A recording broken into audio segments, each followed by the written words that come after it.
Itinago umano ng negosyanteng si Atong ang isa sa mga testigo sa kaso ng mga nawawalang sabungero.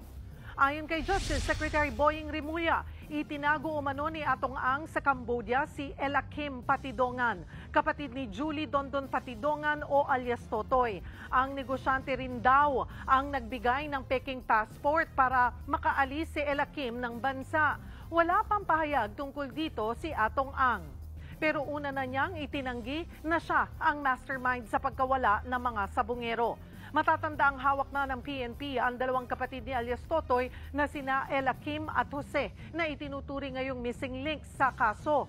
Si Elakim ang nakuna ng CCTV na nagwi-withdraw ng pera mula sa account ng isa sa mga sabungero. Ayon kay Rimulya, isa sa pinakamahalagang hawak nila ngayon ang testimonya ni Elakim. Pinatago talaga ni AA yan.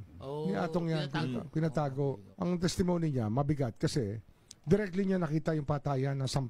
Yung 10 pinatay sa, galing sa Santa Cruz tsaka sa Lipa. Kaya yung missing factor, tapos pa fact na positive naman yung lake sa marami human remains, makes the theory very, very, talagang very credible.